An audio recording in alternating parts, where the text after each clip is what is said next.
Hey, what's happening?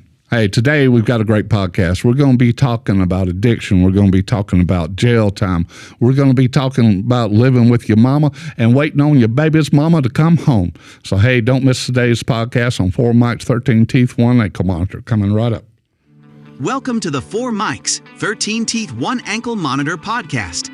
A podcast about addiction recovery made by addicts for anyone battling addiction.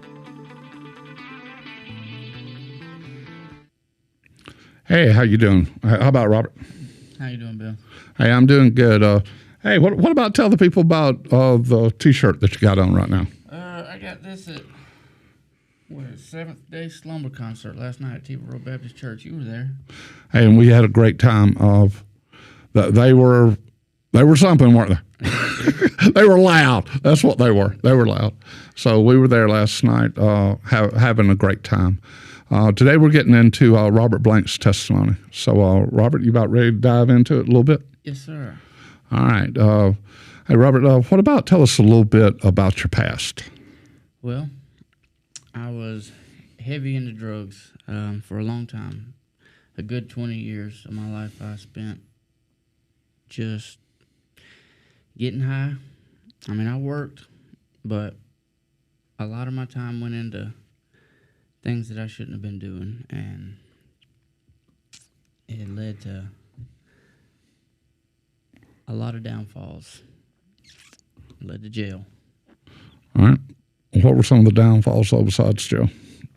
Well, it cost me my relationship with my wife, my son, my mom, my dad, all my brothers and sisters, pretty much everybody I know. It was all about me at that time. All about you. All about me. Hey, and isn't that the way it is in addiction? It's all about, I know that's the way it was with me. It was about me the whole time. You talk about that it led to jail. What were some of the things, Robert, that, well, first of all, where'd you go to? What, jail? Jail. I was in Troup County for a month, and then I went to jail 5 times, Bill. 5 times in a year and a half. And all right, so you were pretty regular. Well, there for a year and a half, they knew. They knew who you were for a year and a half, didn't they? They knew who I was before they got there. Yeah. So excuse me, but it done got to a point to where you expected to go to jail. Well, once every 3 months, I seem to find myself in 7-Eleven down at Sam Walker Drive. Dirty 130 is what they like to call it. Yeah, that's right. That's right. So what about the last time? What happened just right before the last time that you went there? Well,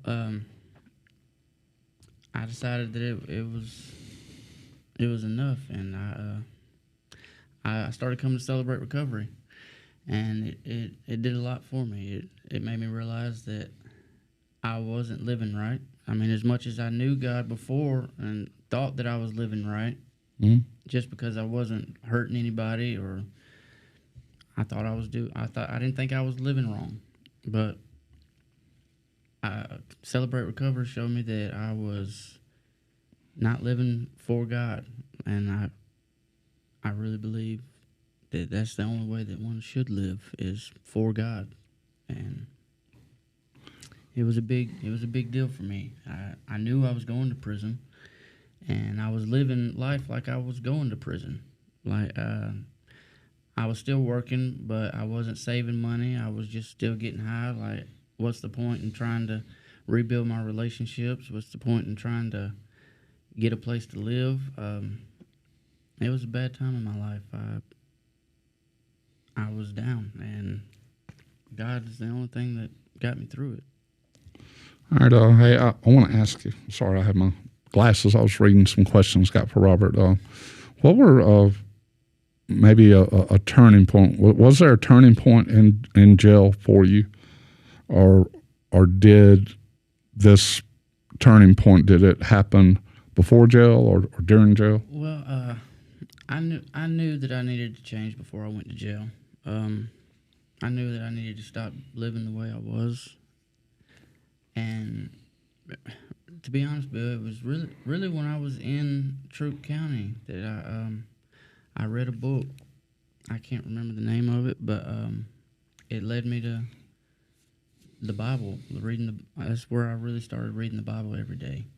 So reading the book that they had down there It was a book, led to you reading the Bible, right, which led to more. and I wasn't even able to get a Bible until I got down to Jackson. I was down in Jackson 2 weeks before I was able to get a Bible, and a big turning point.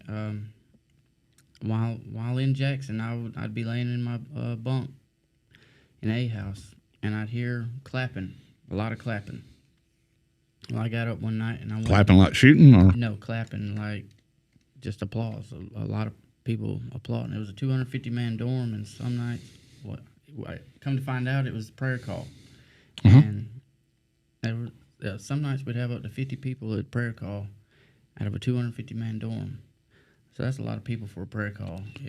and that's how did that make you feel while you were in there? You're in prison, and you've decided to make this change in your life, right? Right. Really before you went there. Right. So then once you're in there, then all of a sudden, because you didn't have to go to prayer call, right? No. Oh, no. I didn't have to leave my cell. But that was one, and that's something I want to talk about, is some of the many things that Robert did while he was in there. It was almost like a growing time for you being in jail, wasn't it? Oh, yes. I definitely grew a lot. All right, can you maybe tell the ones listening in what ways that you think that you grew, or some of the things that you did while you were in there? Either one. You became a firefighter. I thought that was pretty amazing. Part of your story. I got certified down in Mitchell County. Mm-hmm. It's a county camp.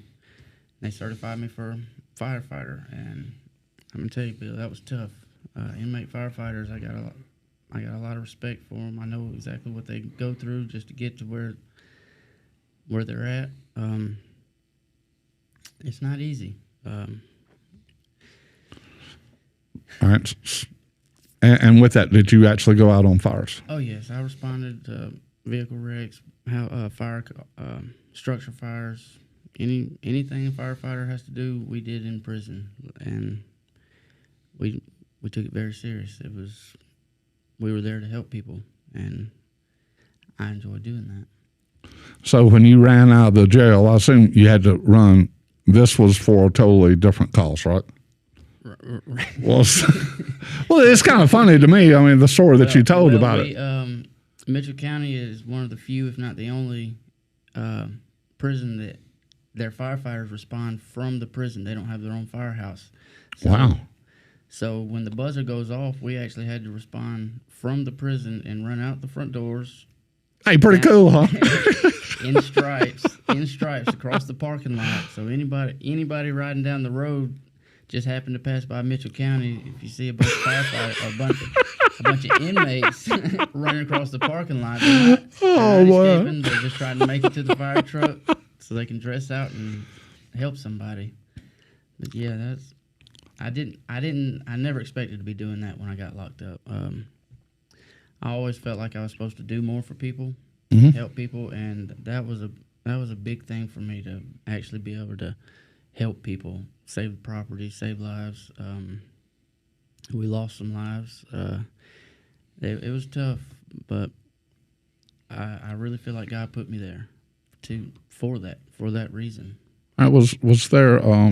So you mentioned the firefighting, you mentioned the prayer time, or was there anything else that you were doing while you were in there that contributed to your growth? Every Sunday night we had church. Pastor Bradley came. He retired while we was there, but he was a major influence on me on Sunday nights. Tuesday night we had Bible study, and that was a really good thing.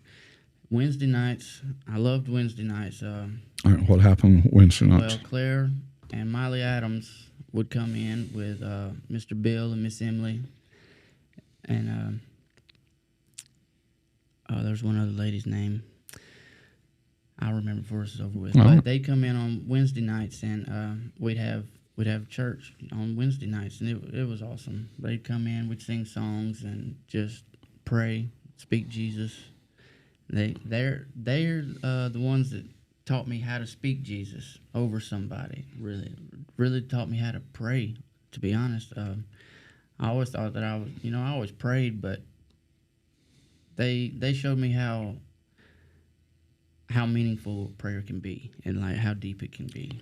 And I thank God for all of them, the Sunday, Tuesday, and Wednesday night people. Pastor Richardson came in after Pastor Bradley retired, and he was a different type of preacher now. He was different, but.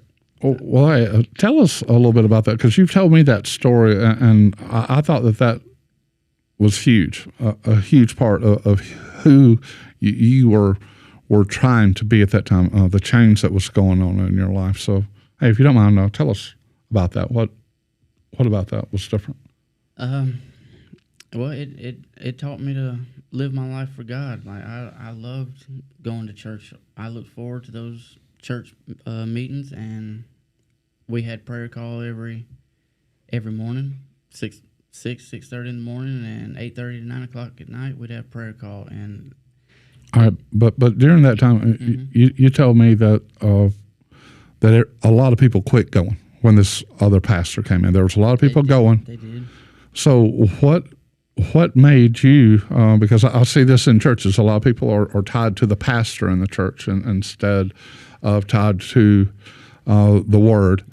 That's exactly what it was. I wasn't going for who was preaching or who. I was going to praise God, and that was the only reason I was going. I wasn't going for any other reason than to praise God. And I think a lot of us today can learn from that lesson.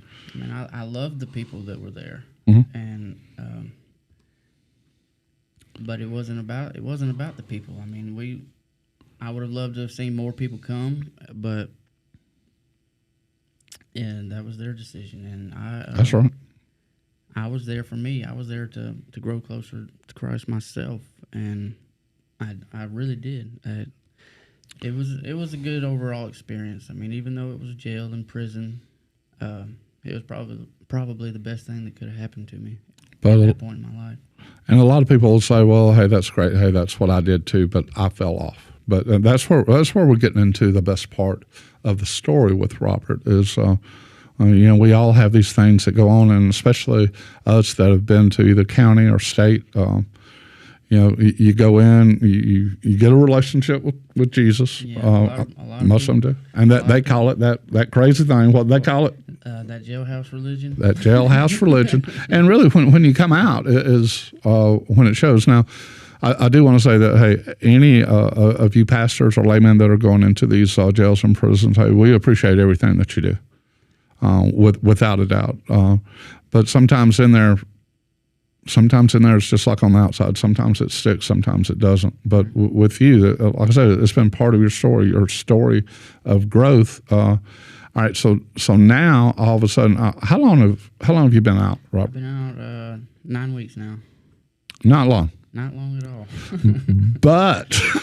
but enough time to get into as much mess as you could. I mean, you could have got back high. You could have done. I could have a lot. Yeah, it would be so easy to go back. It wouldn't take much at all. That's right. But so far, you haven't. No. You have not. And then Robert has another part of his story is when Robert got out, and when you get out, tell me if I'm wrong, when you get out of state prison, you've got to have a place you have to go. A place to parole out to. And I had my mom. My mom was able to let me parole out there. And if it hadn't been for her, I'd still be down there now. I'd be doing the rest of my sentence. That was the only place I had to go was Mom's house. And all the friends that we make and this and that, it really comes down to who's going to stand by you one more time. Right. And so many times it is still that relative, and especially that mother that still hangs in there. That my boy is going to be all right. Now, how has you've been living there with your mother for about 9 weeks?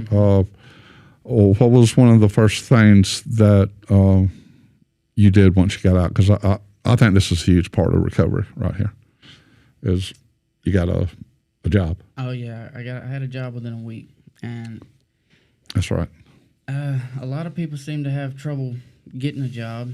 From what I've always heard, it's hard. I mean, I guess it was just by the grace of God that I come across the job I did. I had a buddy show up that I had not seen in 10 years probably, and I grew up with the guy, and he wasn't there when I was going through all the drugs and downfalls and stuff. So he was one of those that I'd lost because of my addiction. And when I got out, I saw him on Facebook, and I just wrote him, and I probably talked to him for an hour and a half.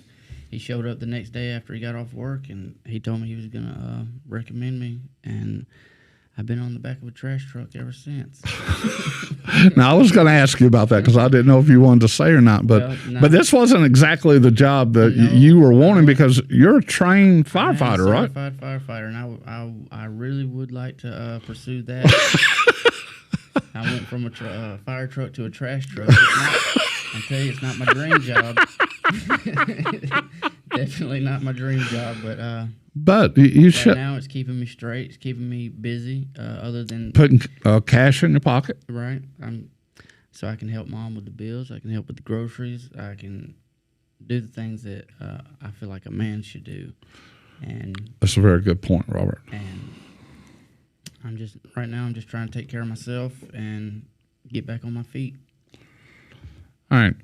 So your mother allowed you that place to where you could go to and parole out, but there's another side, and Robert's story just keeps on really getting better or deeper, whichever way you want to look at it. I think it's getting a whole lot better. But Robert, you're married. I am. Is that correct? I am still married. Can you tell us a little bit about that? Well, my addiction caused a lot of trouble in my relationship. I was lying to her, and that caused the trust to be lost. And we'd separated before I got locked up, and we both went our own ways, and we both got in trouble. I went to prison, and then she got in some trouble of her own, and right now she's incarcerated. But since I've been out, I get to talk to her almost every night. Some nights she says she falls asleep and doesn't get to call me because they won't let me just call down there and talk to her. Well, of course not. Because I would. That's right. I would. Well, have you got some anxiety about her coming because she's not coming back to the same lifestyle with you that she did have. That we were when we split up, right? Right. I mean, there was a point in time when we were really happy together, and I really look forward to just at least seeing if that's still something possible, because I love my wife more than anything in this world, and I'd really like for things to work out. So right now she's talking like that's what we're gonna try. So we'll see. You know? Well, that is just the way to look at it, though, isn't it? As we'll just see. I'm just leaving it in God's hands. Like so far, nothing that I've tried to do. I mean, at any point in my life, nothing I've tried to do has worked out. My plans not gonna work. You're lucky I made it here on time. Hey, I know exactly what you mean about that. But like my job that I got now, I mean, it all just fell into place, and I used to worry and stress so much about money, about where I was at in my life and what I could do to change things or make things better, and I'd put forth so much effort to get more money or to just be happier or make my wife happier, and all that led to prison. So, but once I got locked up, I mean, I just started leaving it in God's hand. Like even when I'd lay in my bunk in prison, and I'd just be so ready to get out, but I'd pray about it, and I just knew that God was going to bring me out of there. He was already doing so much for me just while I was locked up. It seemed every prayer I had while I was locked up got answered. I was able to get in touch with my wife one time while I was locked up, even though she was locked up, and then that was a big prayer. He brought me home early. I was supposed to do 15 to 19 months, and for some reason I only did 13. And So it just seemed like everything I prayed for. In Jackson, I couldn't make a phone call for 3 weeks, and the night I prayed for my phone numbers to go through, the next day they did. They do. Good. So what are some of the things that you're doing right now that's helping you in your recovery? Right now, just staying with work, staying real close to my mom. Right. Just not going out, doing the things I was doing before, just trying to have a good time. I've been having a great time just coming to CR. I stay with the church. I do as much as I can. Well, I see where you're willing to do just about anything asked of you. And I see where you've been up here pretty much whenever the doors are open. With that, how has that being willing, do you think that has helped you in your recovery, being willing to do these things? Because you don't have to do any of these things. You don't have to get signatures to come up here. You don't have to have paperwork filed, any of that stuff. You just come because you think that's what this is helping you in your recovery. Well, is that right? I do. I know it is. And just living for God in general, it gives me a feeling of accomplishment almost. Like before, I had a void in me, a hole that I just couldn't feel it. Nothing I did seemed to help me feel accomplished, and just doing for God, living for God, I honestly feel like I'm doing something with my life. So I guess that really, you just answered the next question I was going to ask you. We were talking about this earlier, where a lot of times you'll hear people say, man, he's doing really good right now. And Robert and I both cracked up because somebody will say, well, Mama will say, well, yeah, he ain't doing meth right now. Well, that's not real. I mean, that's all right. But there's so much more than that. Right. So in just a few words, Robert, what does doing very good right now look like in your life? Even though you just answered a little bit, but what does it look like in your life right now? Just going to work and paying bills, going to church, and just being there if somebody needs me is it's a big part of it. All right, and what are some of your goals now that you have? I know that you could divide them up probably into several different things, but what are Robert's goals for right now? Well, for one, I want to pursue the firefighter career. I want to see where that takes me, and I really, as hard as it is, responding to an emergency that maybe somebody's hurt or lost their life. I mean, that's hard, but I do enjoy going out and being able to put out a fire where we do save somebody's house or somebody's vehicle or save a life. I really want to pursue that. And all right. Well, with that, how about what are some things how are you making an impact in this community right now, or an impact? Yeah, impacting the community. How's that looking at?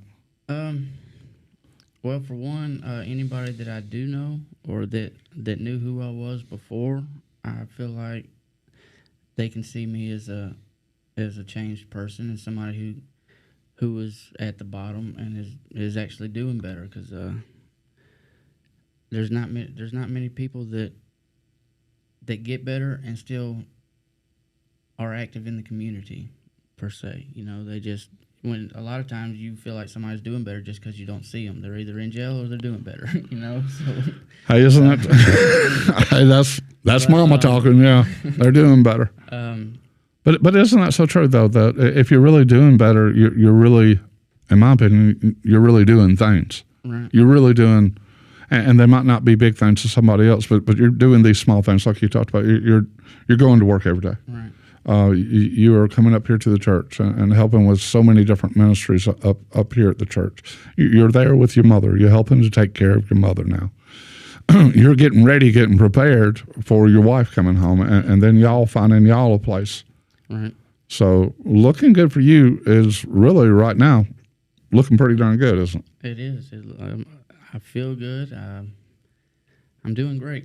I'm doing awesome. All right. What would be some kind of advice that you would give somebody that may be listening out here that has been where you've been? Well, for anybody who may know that they're going to jail, or for something they've already done, just get in the Bible now. It helps.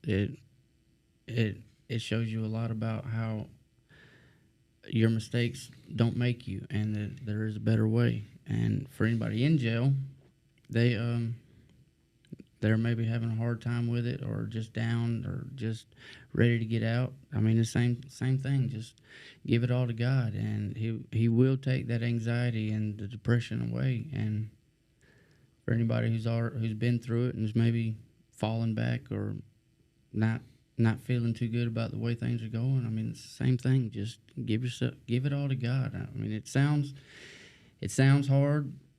It's really the hardest simple thing you could do. It's just give it all to God. And that's right. That's some very good advice. Hey, we hope you enjoyed today's podcast today on 4 Mics, 13 Teeth, 1 Ankle Monitor. If you've listened all the way through, we hope that you would subscribe to our channel and tell others about it. And if we can help anybody, please message us. But hey, I want to thank you, Robert, for being on today and sharing your story of hope for others. So, hey, thank you. Thank you for having me, Bill. All right.